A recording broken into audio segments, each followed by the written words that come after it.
술은 언제나 내 곁에 있었다. 술을 마시며 많은 사람과 이야기를 나누었고 술과 관련된 일에 종사하게 되었으며 8년 전부터는 술과 건강을 주제로 집필 활동을 하기 시작했다. 그런 내가 앞으로 지금처럼 술을 계속 마셔도 될까라는 커다란 불안에 휩싸였다. 이처럼 마음이 흔들리게 된 계기는 전 세계적으로 미중유의 재난을 불러온 신종 코로나 바이러스 감염증 때문이다. 외출을 삼가다 보니 밖에서 술 마실 일이 크게 줄면서 집에서 마시는 음주량이 늘었다. 어느 날 온라인에서 파는 5리터짜리 영업용 위스키 한 병을 눈 깜짝할 사이에 비우는 나를 발견하고는 이대로는 안 되겠다라는 생각이 들었다. 이대로 음주량이 계속해서 늘어난다면 알코올 의존증에 걸릴지도 모른다. 거기까지 가지 않더라도 분명 병에 걸릴 위험이 커질 것이다. 이런 일을 나만 겪은 것은 아닌 모양이다. 코로나 사태는 인류에게 음주 습관을 되돌아보게 했다. 술을 토할 나위 없이 사랑해서 술과 함께 살아온 우리가 음주 습관을 되돌아보기 위해 가장 먼저 해야 할 일은 가능한 한 과학적으로 또 객관적으로 술이 우리 몸에 미치는 영향을 파악하는 것이다. 지나친 음주가 병을 부른다는 사실은 누구나 안다. 하지만 그렇다고 해도 술을 줄이고 싶지 않은 것이 애주가의 마음이다. 술을 얼마큼 마시면 어떤 병에 걸릴 위험이 얼마나 늘어날까 되도록 정확하게 알아두고 싶다. 사람마다 체질은 다르지만 술을 자주 마시는 사람이 어떤 질병에 주의해야 하는지 미리 알아두면 조금이나마 안심하며 술을 마실 수 있을 것이다. 그래서 나는 세상의 애주가들을 대표해 다양한 질병을 다루는 의학 전문의와 술이 인체에 미치는 영향을 연구하는 전문가를 찾아가 술에 관한 전문 지식을 가능한 한 쉬운 말로 전해 들었다. 왜 어떤 사람은 술이 세고 어떤 사람은 술이 약할까? 애초에 주량은 어떻게 결정될까? 간 전문의 아사베 시니치 박사는 술이 센지 약한지는 아세트알데히드를 분해하는 능력에 따라 결정된다고 한다. 술을 마시면 알코올은 위와 소장에서 흡수되어 주로간에서 분해된다. 알코올은 대사를 거쳐 먼저 아세트알데히드로 바뀐 뒤 다시 한번 대사 과정을 거쳐 초산 아세트산으로 변한다. 아세트알데히드는 인체에 해롭고 초산은 해롭지 않다. 알코올은 주로 간에서 분해된다. 먼저 아세트알데히드로 바뀌고 그 다음 초산으로 변한다. 술이 센지 약한지는 아세트알데히드의 분해 능력으로 결정된다. 아세트알데히드가 느리게 분해되는 사람은 술을 조금만 마셔도 얼굴이 붉어지거나 구토를 하는 등의 플러싱 반응이 일어난다. 즉, 알코올이 분해되는 과정에서 개인차가 가장 큰 것은 아세트알데히드를 분해하는 단계이며 그 차이는 체질에 좌우된다는 뜻이다. 담배에도 들어있는 아세트알데히드는 인체에 해로운 발암물질로 분류되고 있다. 이 물질을 분해하는 능력이 떨어지는 사람은 그만큼 아세트알데히드가 체내에 오래 머무르기 때문에 얼굴이 빨개지거나 구토를 하기도 한다. 반면 아세트알데히드가 빠르게 분해되는 사람은 술을 많이 마셔도 아무렇지 않은 주당 체질이다. 잦은 음주로 술이 세진 사람은 술을 마시지 않으면 약해진다. 아세트알데히드의 분해 능력은 왜 그토록 개인차가 클까? 오랜만에 술을 마셨더니 주량이 약해졌다고 느낀 사람은 술을 자주 마실수록 술이 점점 세지는 경험도 했을 거라고 아사베 박사는 말한다. 어떻게 된 일일까? 원래 술이 약해서 금세 얼굴이 빨개지거나 술을 조금만 마셔도 취하는 사람일지라도 술을 자주 마시면 술이 점점 세지고 주량이 늘기도 한다. 사실 나도 그런 유형이다. 술이 세지면 간이 튼튼해졌다고 말하기도 한다. 그런 사람은 잠시 술을 마시지 않거나 마시는 양을 서서히 줄이면 결국 술이 약해진다. 다시 말해 원래의 주량으로 돌아가는 것이다. 코로나 사태로 술 마실 기회가 줄어든 사람이 오랜만에 술을 마셨을 때 예전처럼 많이 마시지 못하고 약해졌다고 느낀다면 술을 자주 마셔서 향상되었던 알코올 분해 능력이 저하되어 원래 주량으로 돌아갔을 가능성이 크다. 애주가라면 술을 많이 마시면 약효가 떨어진다라는 말을 한 번쯤 들어보았을 것이다. 약 설명서의 복용 시 음주는 삼가십시오라고 쓰인 이유는 술과 약을 함께 먹으면 대사가 동시에 이루어져 효소를 서로 빼앗으려 하기 때문이다. 비슷한 예로 자몽이 있다. 자몽에 들어있는 성분은 효소의 작용을 일부 방해해 혈압약의 약효를 높인다. 술이 세지면 그만큼 술을 많이 마실 수 있으니 좋은 일이라고 생각할지도 모른다. 하지만 약을 대사하는 과정에 복잡한 문제를 일으키기 때문에 손 놓고 기뻐할 수만은 없다. 젊고 건강할 때는 괜찮을지 몰라도 나이가 들어 지병이 생기면 약효가 떨어지거나 약효가 너무 세지는 일은 커다란 골칫거리다.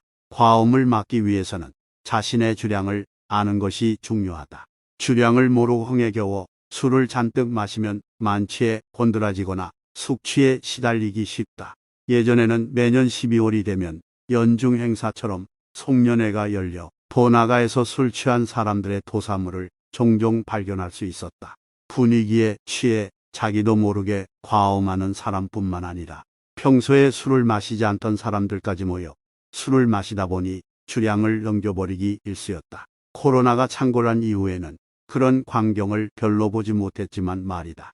술을 마실 때 하루에 마신 총 음주량을 파악해두는 일은 질병을 예방하는 데에도 도움이 된다. 한편 술을 마시는 속도는 술자리가 얼마나 즐거운지를 알려주는 지표이니 그것 또한 중요한 요소다. 알코올은 주로 간에서 분해되며 간의 분해 능력에는 개인차가 있다.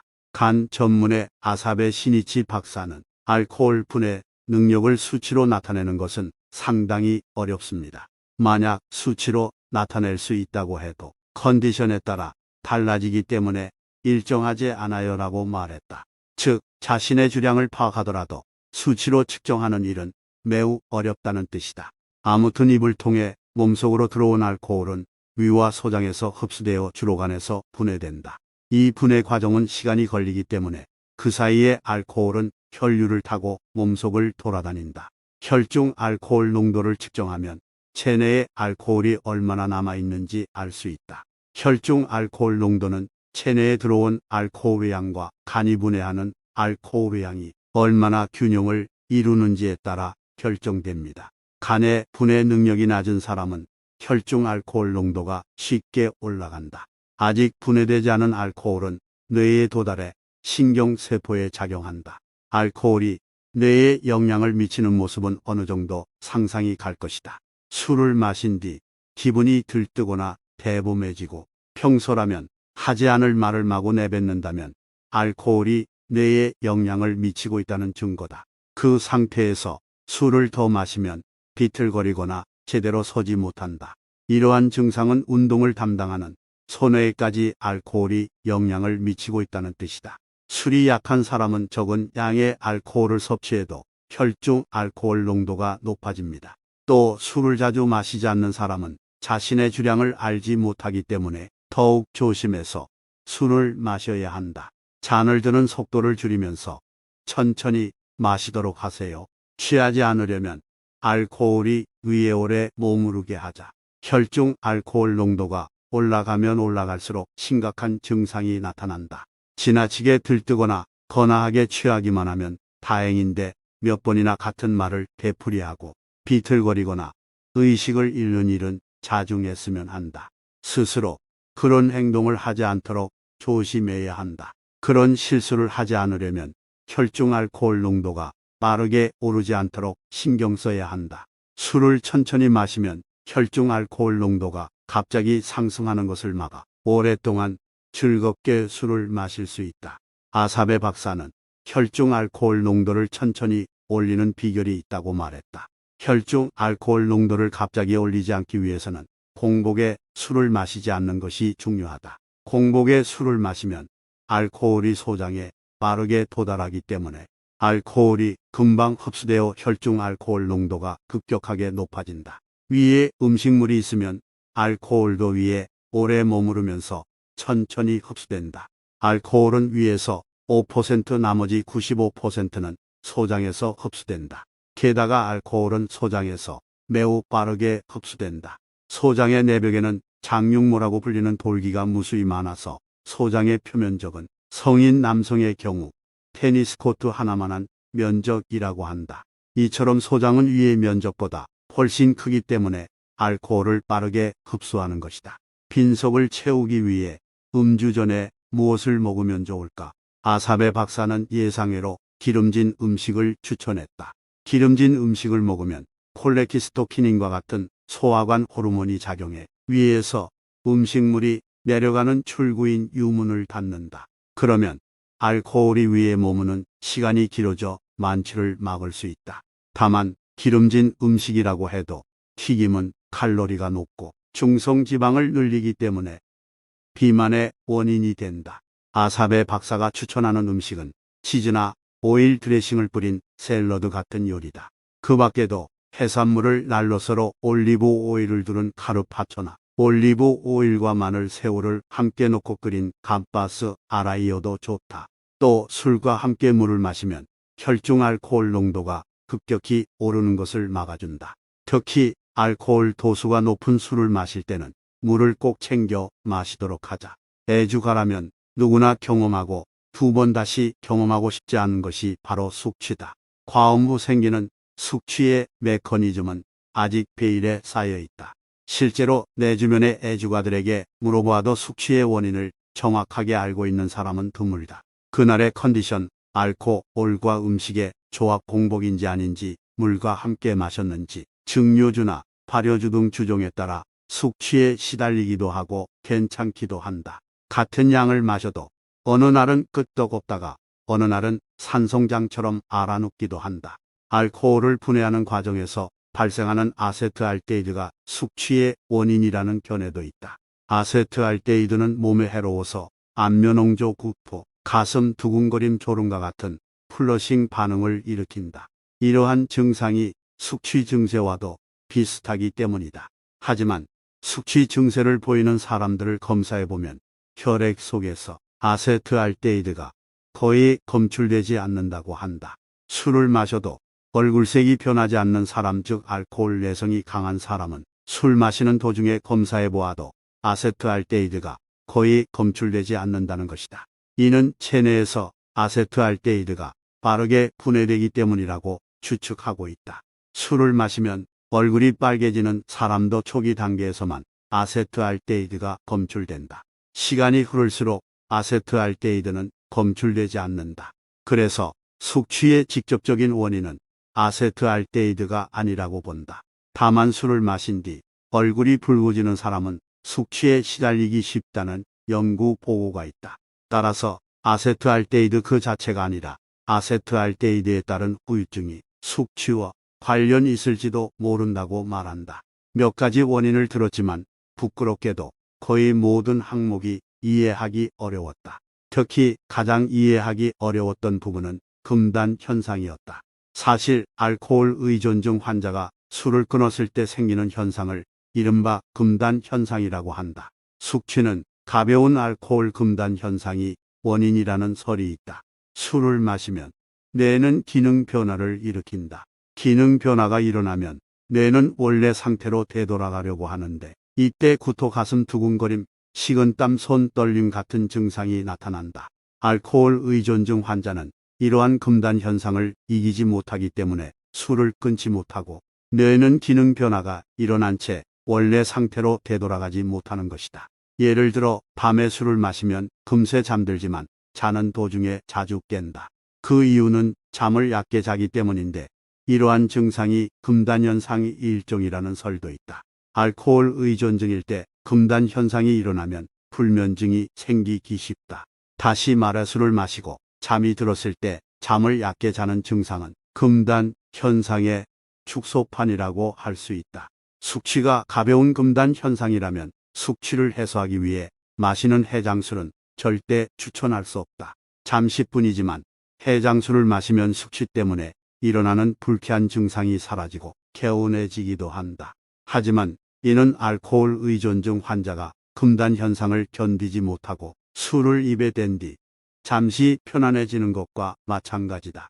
이와 비슷한 사례로 바를 운영하던 나의 지인은 결국 가벼운 금단 현상이 반복되어 알코올 의존증에 걸리고 말았다. 그저 숙취일 뿐이라고 가볍게 넘겨서는 안 된다. 다만 뇌파 검사 결과 금단 현상이 일어날 때 나타나는 뇌파와 숙취를 느낄 때 나타나는 뇌파가 정반대의 양상을 보인다는 사실을 근거로 이 의견에 반대하는 연구자들도 있다고 한다. 그 밖에도 숙취의 메커니즘으로 추정되는 후보는 다소 생소하지만 호르몬 이상 탈수, 저혈당 산성 알칼리성의 불균형, 염증 반응 등이 있다. 히구치 박사의 말에 따르면 만취 상태에서 숙취 상태로 넘어가는 사이에 분비량이 크게 변하는 호르몬이 있다고 한다. 자세히 말하면 소변량을 줄이는 항이뇨 호르몬, 소변 배출과 혈액 조절에 관여하는 알도스테론, 레닌 등이다. 이 호르몬들의 분비량이 변하면 탈수나 저혈당 같은 숙취 증상이 나타날 수 있다. 알코올은 항이뇨 호르몬을 억제한다. 그래서 많은 사람이 실감하듯이 술을 마시면 소변이 자주 마려워 화장실을 들락날락하게 된다. 소변량이 늘어나면 몸은 탈수 상태에 놓이게 되고 숙취의 대표적인 증상인 목마름, 구토, 나른함, 두통 같은 증상이 나타나는 것으로 추정하고 있다. 혈당을 낮추는 인슐린과 혈당을 높이는 근육학원의 분비량도 변하기 때문에 저혈당 증상이 나타난다. 저혈당이 일어날 때 생기는 전형적인 증상은 피곤함, 무기력, 우울감, 식은땀, 두통 등이 있다. 이러한 현상도 흔히 나타나는 숙취 증세다. 숙취가 생기면 체내의 산성과 알칼리성의 균형이 산성으로 기울어 피로감이 심해진다. 그 밖에도 숙취가 심할 때는 염증 수치가 높아지기 때문에 소염 진통제가 숙취 해소에 어느 정도 효과를 발휘한다는 말은 일리가 있다. 숙취의 메커니즘은 아직 밝혀지지 않았지만 숙취는 알코올 의존증 환자가 보이는 금단 현상의 축소판이라는 설이 있다. 그런 말을 들으면 다시는 숙취에 시달리지 않기를 간절히 바라게 된다. 물론 과음하기 때문에 숙취가 생긴다는 사실은 충분히 이해한다.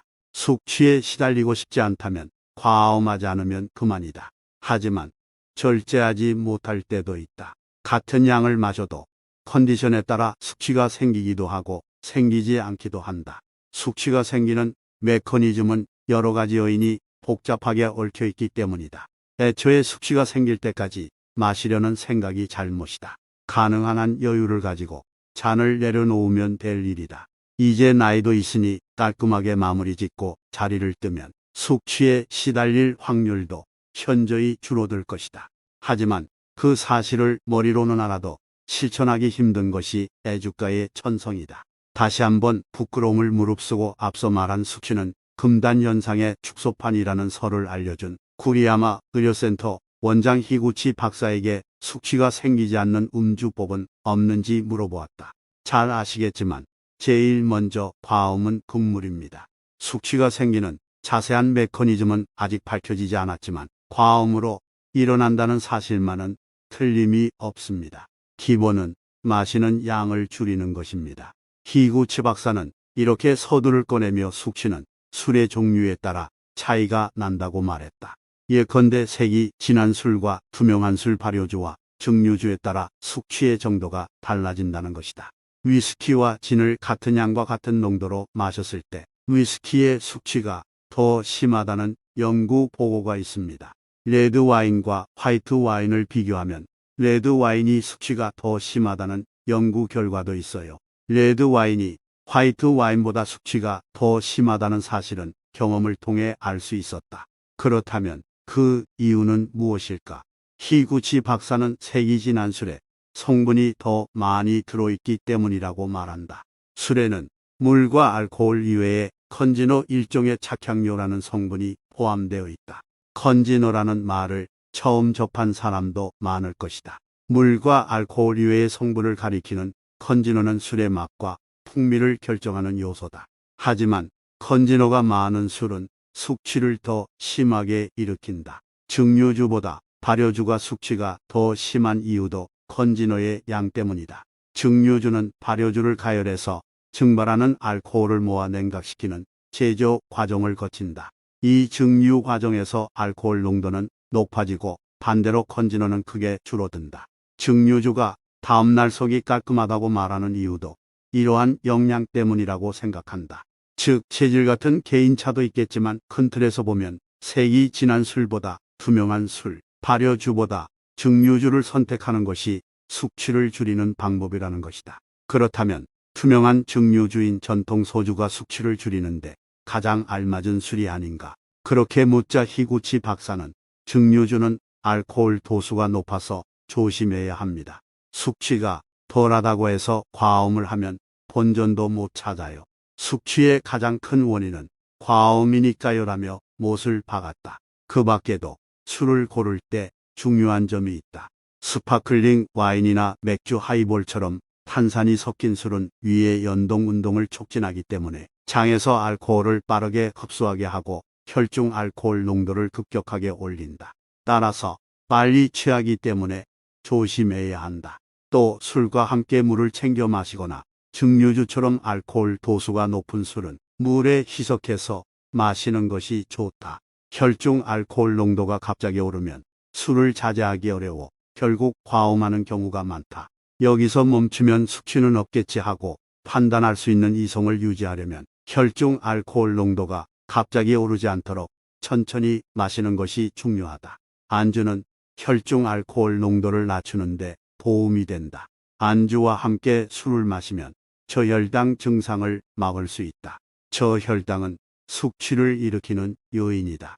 또 다른 요인인 탈수 증상을 막으려면 술을 마실 때 물도 꼭 챙겨 먹어야 한다. 빈속에 마시는 하이볼이 가장 맛있지만 숙취를 피하려면 식사를 한 뒤 마시는 것이 바람직하다. 만일 숙취를 예방하지 못해 괴로울 때는 무엇이 효과적일까? 먼저 물을 섭취해야 한다. 그 다음은 당분이다. 숙취의 고통이 조금 나아졌을 때 단 것을 먹으면 대부분 증상이 좋아진다. 그래서 오렌지 주스를 추천한다. 느리지만 혈당을 올려주기 때문이다.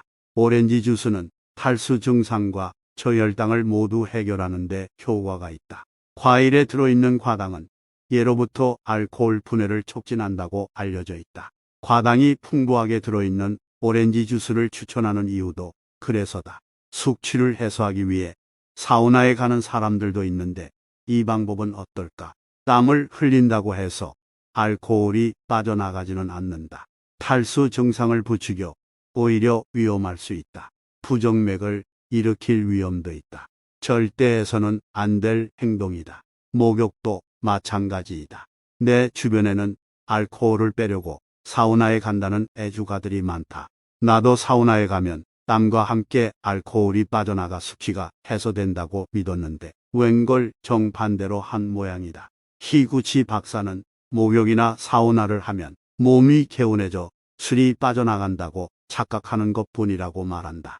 숙취를 해결하는 가장 좋은 특효약은 수분과 당분을 보충하고 안정을 취하는 것이다. 스쿠바 대학 요시모토 히사시 교수는 하루 음주 적정량은 알코올 20g이라고 말한다. 애주가들이 가장 궁금해하는 것은 자신에게 알맞은 음주 적정량이다. 주량이 세다고 해서 매일같이 술을 잔뜩 마시면 병에 걸릴 것이 뻔하다. 과음이 몸에 나쁘다는 사실에는 의심의 여지가 없지만 도대체 어느 정도가 적당한 양일까? 세계보건기구는 건강에 영향을 미치는 음주 폐해를 최소한으로 줄이는 일회 알코올 섭취량을 남자는 40g 이내, 여자는 20g 이내로 제시하고 있다. 이 음주량은 건강에 아무 이상이 없고 알코올에 특별한 거부 반응이 없는 성인에게 해당한다. 내심 적당히 마시면 건강에 좋지 않을까 하는 기대감도 있는 것이 사실이다. 일본에서는 100세를 넘긴 고령자가 저녁에 반주를 하는 장면이 뉴스에도 간혹 나오기 때문에 술은 만병통치약이라는 말을 아직도 믿는 사람이 많다. 이러한 의문을 풀기 위해 음주와 건강의 관계를 연구하는 의사이자 스쿠바 대학 교수인 요시모토 히사시 박사에게 물어보았다. 의학적으로 술의 적정량은 얼마인가요? 알맞은 음주 적정량은 순수 알코올로 환산했을 때 1일 평균 20g 정도라고 나와 있습니다. 이러한 수치가 나온 것은 획기적인 일이었습니다. 순수 알코올로 환산해 1일 평균 약 20g 정도, 즉 마신술에 포함된 알코올의 무게가 대략 20g이라는 것이다. 20g이면 맥주 500ml 한 캔 4캔, 180ml 포도주는 와인잔으로 두세 잔 정도다. 솔직히 너무 적은 듯하다. 게다가 여성은 남성보다 알코올에 더 취약하므로 적정량의 절반에서 3분의 2가량이 적당하다고 한다. 너무 적은 양의 실망을 금치 못했다. 소주로는 소주잔 5잔 이내다. 그렇다면 일일 평균 약 20g이라는 적정량은 어떻게 정해진 것일까? 일본인 남성을 7년간 추적한 코호트 연구 결과와 소양인을 대상으로 한 해외 연구 결과를 근거로 최대한 질병 위험이 증가하지 않는 음주량을 적정량으로 정했다고 한다. 반면 몸에 해로운 음주량은 매일 60g 이상으로 이 양을 매일 마시면 암을 비롯한 여러 질병에 걸릴 위험이 커진다고 알려져 있다. 즉, 하루에 60g 이상은 위험하므로 적어도 20g으로 줄이라는 뜻이다. 해외 연구 14건을 조사해 정리한 결과 적정량의 술을 마시는 사람은 사망 위험률이 낮은 것으로 확인되었다. 음주가 혈관에 긍정적인 영향을 미치는 것은 맞지만 어떤 질병은 소량의 술로도 사망 위험률이 오르기 때문에 전체로 보아 음주량은 적으면 적을수록 좋다고 연구자들은 주장해왔다. 그리하여 연구는 계속되었고 마침내 2018년 세계적으로 권위 있는 의학 잡지 랜싯에 획기적인 논문이 실렸다. 이 논문은 1990년에서 2016년에 걸쳐 195개 국가와 지역에서 알코올 섭취량과 알코올 원인 사망률을 분석한 것으로 건강에 해롭지 않은 최소한의 알코올 섭취량은 0이라고 결론지었다. 다시 말해 술을 전혀 마시지 않는 것이 건강에 가장 좋다는 뜻이다. 하루에 음주량 10g 정도까지는 질병 위험률이 올라가더라도 완만한 곡선을 그리는데 그보다 많아지면 위험률이 눈에 띄게 상승하는 것을 볼 수 있다. 마신다면 적게 마셔야 하고 이왕이면 마시지 않는 것이 가장 좋다는 뜻이다. 물론 논문 하나로 결론 지을 수는 없다. 하지만 술은 만병통치약이라는 말을 할 수 없게 된 것만은 분명하다. 건강검진 결과가 나오면 간 수치뿐만 아니라 혈당, 혈압, 중성지방, 콜레스테롤 등 생활습관병과 관련된 수치가 신경 쓰이는 사람도 많을 것이다. 코로나 시대에 들어서 운동량이 부족하다거나 혈당, 혈압, 중성지방 수치가 나빠졌다는 이야기도 자주 들린다. 당뇨, 고혈압, 고지혈증 같은 생활습관병과 알코올이 어떤 상관관계가 있는지 간 전문의 아사베 시니치 박사에게 물어보았다. 술이 직접 혈당을 올리지는 않습니다. 그렇다고 해서 고혈당인 사람이 얼마든지 술을 마셔도 된다는 이야기는 아닙니다. 장기간에 걸친 잦은 음주는 간과 췌장에 무리를 주기 때문에 인슐린 분비가 줄어들거나 인슐린 작용이 저하되어 혈당이 올라갈 수 있습니다. 당뇨가 아니어도 건강검진 결과상 당뇨 전 단계로 의심된다면 일단 전문의에게 진찰을 받고 인슐린 분비 상태를 검사해 보는 것이 좋다. 다음은 혈압이다. 술을 마시면 일시적으로 혈압이 내려가지만 다음 날 아침에 재면 혈압이 올라갑니다. 일어난 지 한두 시간쯤 혈압이 가장 높은 조저고혈압은 심근경색이나 뇌졸중 같은 뇌심혈관계 질환에 걸릴 위험을 높입니다. 혈압이 높은데 술을 즐기는 분은 하루 동안 시간대를 바꾸면서 혈압을 재보세요. 중년이 넘은 고혈압 환자는 동맥경화를 예방하기 위해서라도 혈압을 낮추는 혈압약 복용을 고려해 보셔야 합니다. 오징어 젓갈이나 장아찌처럼 염분이 많이 든 술안주도 인기다. 염분을 과도하게 섭취하면 혈압이 오르기 때문에 주의해야 한다. 마지막으로 고지혈증에 대해 알아보자. 고지혈증에는 혈액 속에 중성지방이 많은 유형과 LDL 콜레스테롤이 많은 유형 HDL 콜레스테롤이 적은 유형이 있다. 중성지방과 HDL 콜레스테롤은 음주에 영향을 많이 받습니다. 이미 말했듯이 지나친 음주는 중성지방 수치를 높입니다. 반면에 적당한 음주는 HDL 콜레스테롤을 증가시킨다고 알려져 있어요. 하지만 그 효과에는 개인차가 있어서 HDL 콜레스테롤 수치를 높이기 위해 술을 권할 수는 없습니다. 술을 자주 마시면 중성지방이 쌓이고 비만이나 다양한 질병에 걸릴 위험이 있으니 주의해야 합니다. 술을 마시면 왜 설사를 할까? 알코올성 설사에는 두 가지 유형이 있다. 과음 후에 배탈이 난다는 애주가들이 의외로 많다. 사실 나도 그렇다. 과음한 다음 날 아침에는 백발백중 배탈이 난다. 심할 때는 화장실에 틀어박혀 나오지 못할 때도 있다. 감기에 걸려 몸이 좋지 않아 금주 중이던 애주가 친구는 술을 끊었더니 그렇게 심하던 설사가 멈추었다고 한다. 하룻밤 사이에 도수 높은 맥주를 큰 캔으로 4~5캔씩 비우고 집에서도 필름이 끊기도록 술을 마시더니 설사의 원인은 역시 과음이었나 보다. 평소에 앓던 치질도 나아져 컨디션이 최고라고 했다. 지나친 음주가 장에 해로운 것일까? 만약 그렇다면 어떤 메커니즘 때문일까? 장내 환경에 정통한 고베가쿠인대학 교수 오이라이 대오 박사에게 물어보았다. 알코올을 과다 섭취하면 창자에서 수분과 전해질 나트륨 등을 충분히 흡수하지 못해 삼투성 설사가 생깁니다. 이것이 과음한 다음 날 배탈이 나는 이유입니다. 앞서 소개한 애주가 친구도 수분이 많은 설사를 거의 매일 했다고 말했다. 오이라 박사는 알코올을 섭취해 생기는 설사에는 한 가지 유형이 더 있다고 말한다. 또 다른 유형은 긴 시간에 걸친 알코올 과다 섭취로 소화 기능이 떨어져서 생기는 설사입니다.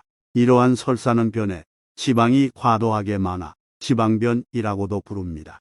장기간 술을 마시면 주로 췌장의 기능이 떨어지고 소화액과 쓸개즙의 분비량이 줄어들어 지방과 단백질이 순조롭게 흡수 분해되지 못하기 때문에 설사가 생기고 명치 통증 같은 자각 증상이 나타나기도 합니다. 삼투성 설사를 겪어본 애주가라도 지방변은 되도록 경험하고 싶지 않을 것이다. 코로나 사태를 계기로 음주 습관을 되돌아보고 술을 끊거나 줄이려고 노력하는 사람이 늘고 있다. 밖에서 술 마실 일이 줄어들자 술을 마시지 않아도 삶에 별로 지장이 없구나 하고 느낀 사람도 있을 것이다. 또 술을 마시지 않으니 몸이 가뿐해지고 건강검진 결과도 양호하게 나와서 이제 술을 그만 마셔야겠다고 생각한 사람도 있을 테다. 다만 우리 같은 애주가들은 코로나 위기 속에서도 금주를 결심하지 않는다. 그러한 사실을 알고도 끊을 수 없는 것이다. 좀처럼 술을 끊지 못하는 사람은 때때로 음주의 해악을 제대로 인식하지 못해서이다. 일본에서는 술은 만병통치약이라는 말을 지금까지도 믿는 사람이 많은데 이 사실을 미루어 보아도 술에 얼마나 관대한가를 알 수 있다. 한국도 음주운전 등 술과 관련된 범죄가 아직도 많은 것을 보면 일본 못지않게 술에 대해 관대하다는 생각이 듭니다. 먼저 술은 기호식품이 아니라 뇌와 몸에 영향을 미치는 약물이라는 사실을 이해해야 한다. 붉은 털원숭이를 대상으로 한 약물 의존성 비교 실험을 보면 알코올은 모르핀과 비슷한 의존성을 보인다는 연구 결과도 있다. 모르핀은 의사의 지시에 따라 사용해야 하는 약물이다. 그러나 모르핀과 비슷한 의존성을 보인다는 말을 듣고도 여전히 술은 편의점에서 살 수 있는데 하고 가볍게 여기기 쉽다. 술을 마셨을 때 느껴지는 행복감이 그런 위험성조차 있게 만든다. 그 행복감이야말로 술이 촉진하는 도파민의 소행이다. 도파민이란 중추신경계에 존재하는 신경 전달 물질로 행복을 느끼게 하는 쾌락 호르몬이다. 술은 소량으로도 효율적으로 도파민 분비를 촉진한다. 또 음주가 습관화되어 도파민이 불러오는 쾌락에 익숙해지면 술을 마실 때뿐만 아니라 오늘 밤에는 술을 마셔야지라는 생각만으로도 도파민이 반사적으로 분비된다. 하기야 오늘 밤에는 술을 마셔야지 라고 생각하면 아침부터 기분이 들뜬다. 적당히 일을 끝내고 나갈 준비부터 하게 된다. 애주가라면 그 기분을 잘 알 것이다. 술을 시작한 나이가 이를수록 의존증에 걸리기 쉽다. 구리야마 의료센터 원장 히구치 박사에게 들은 이야기 중 가장 인상 깊었던 것은 술을 일찍 시작할수록 알코올 의존증에 걸리기 쉽다는 말이었다. 역학조사를 벌인 결과 이른 나이에 음주를 시작할수록 성인이 되었을 때 과음하기 쉽고 단기간에 알코올 의존증에 걸릴 위험도 크다는 사실이 밝혀졌다. 미국에 사는 만 18세 이상 42, 862명을 대상으로 알코올 의존증 평생 유병률과 음주 시작 연령을 조사했다. 음주를 시작한 나이가 이를수록 알코올 의존증 평생 유병률이 높아지는 경향을 보였다. 중학생 때 집안에 대소사가 있으면 술에 취한 친척 어른들이 너도 마실래 하고 아무렇지 않게 맥주를 권하기도 했다. 하지만 그렇게 미성년자일 때 술을 배우면 성인이 되어 알코올 의존증에 걸릴 위험이 커진다. 그러니 미성년자에게 절대 술을 권해서는 안 된다. 히구치 박사의 말에 따르면 음주는 정신과 행동에도 큰 영향을 미친다고 한다. 만 20세 미만의 음주는 사회적 일탈을 부추긴다고 알려져 있다. 미성년자는 성인보다 술에 취했을 때 행동을 억제하기 힘들다. 대표적인 일탈이 음주운전이다. 또 성적인 문제 행동을 일으키기 쉽다고 경고하고 있다. 그러고 보니 대학생 시절을 떠올려 보면 술을 마신 미성년자, 동급생이 격분을 이기지 못하고 폭력을 행사하는 바람에 경찰서 신세를 진 적이 있다. 젊은 시절의 객기라고 웃어넘길 만큼 가벼운 일이라면 다행이지만 음주운전 사고라도 일으키면 피해자의 인생을 송두리째 망가뜨리는 것은 물론 젊은 나이에 본인의 인생도 나락으로 떨어지고 만다.